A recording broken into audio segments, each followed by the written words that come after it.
celebration of the literary arts here in Saskatchewan. Today, I'm very pleased to welcome our guest, Marcel Petit. Marcel is a storyteller, writer, filmmaker, and photographer. He is involved in the community, and he works as a mentor, working with youth and others, helping them find their creativity. He also enjoys traveling and Star Wars. Marcel, welcome to the show. Hey, welcome. Thank you. So I'm just getting to know you and a little bit about your creativity and the different projects that you work on. And you have your hands in many different creative projects. Yeah.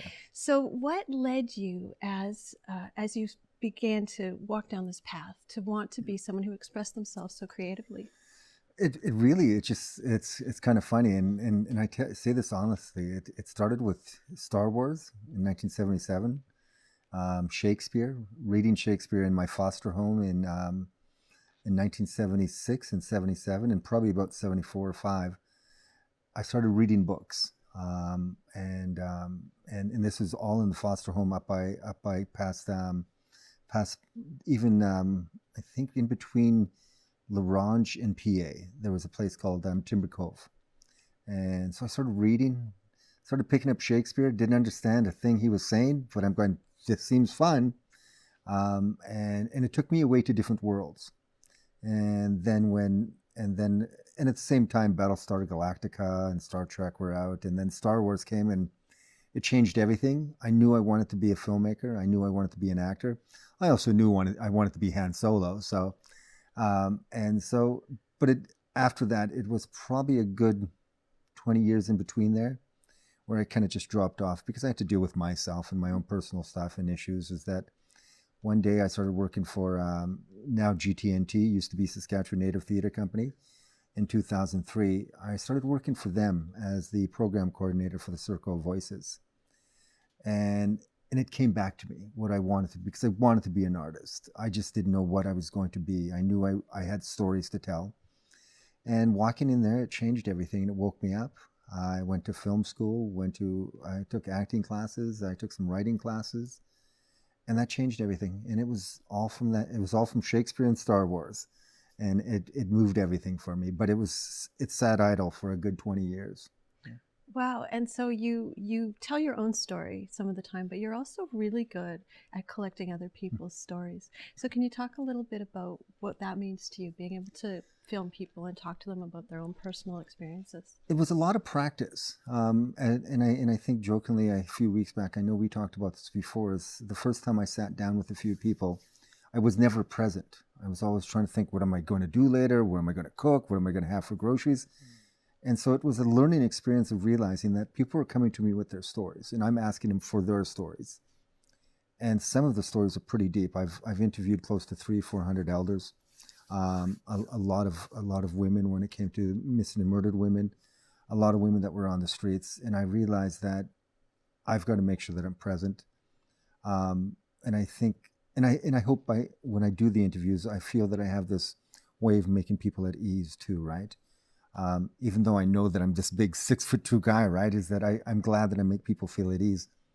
And it was just learning that if I want people to tell me their story and give me answers, I need to make sure that I'm here, I'm present, I'm in front of them, and that I actually do care about what they're talking about. And that was a big learning experience, because I listened to one documentary filmmaker when I first started doing film. He was sitting around me in a restaurant, and I was listening to him. And he said, yeah, I don't care about this documentary. I like the money, but I don't care about the documentary. But it taught me something. I'm going, if I'm going to shoot documentaries, if I'm going to get these interviews, I have to care about what I'm doing, because then it's not really real. And it also taught me that I don't want to just do things for money too, right? Is that I care about because the stories I get, it's stories I'm hoping that'll help other people, younger people and even older people. It's like if they listen to these stories, because a lot of my stories are about hope. Mm-hmm. And I think that's the biggest thing, is getting these stories is so important. So my biggest thing is always just being present and really caring about who's in front of me.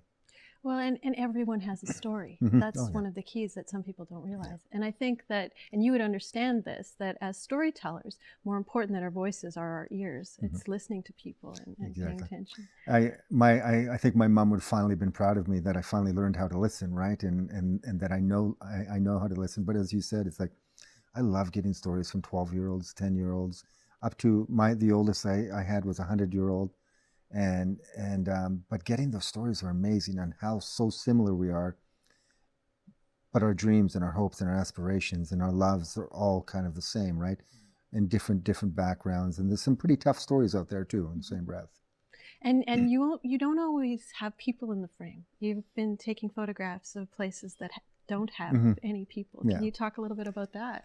Photography is it's so beautiful. It's like I'm growing up with some of the most amazing photographers and watching and seeing some of the stories they tell.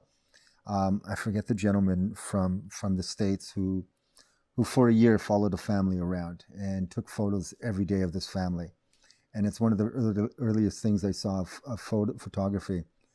But it taught me a lesson. I was in Cambodia one year, and we were in this beautiful place. There's 200 people. They're all taking photos. But it taught me to put my camera down, and just be there. But even before that, it's just there's so many stories. I love going down to Francis Morrison and to the history collection upstairs and just looking at pictures, right? And telling people, I said, this picture has a story in it. What story are you going to tell, right? All of us can look at a picture, but we'll all have different stories. So it excites me taking pictures. It's like even taking pictures of my feet. I have so many pictures of my feet out there, right? And I started telling people, I said, I want you to go where I am, and I want to show you where I've been, right? And because I got so tired of looking at my face every time I took pictures of me, right? I'm not very good at selfies, so I try not to. Yeah. And so what are some of the things that you haven't accomplished yet with the storytelling, with the creating, that you're working on now or hoping to reach? I think I have a couple more plays in me. I do have a book in me. I know eventually it's going to be a book of my life. I know there's a story in there. It's just me actually wanting to do it.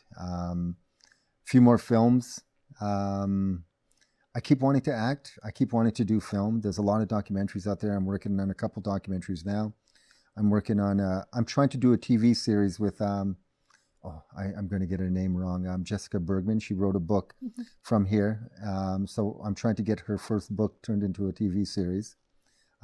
So just enjoying it all, doing some acting, hopefully in the fall, and just enjoying life as much as I can too. And do you, now when you think about all that you can do, and you also are such a great inspiration for young people and a mentor. So do you have just a little piece of advice before we go off camera? Oh, wow.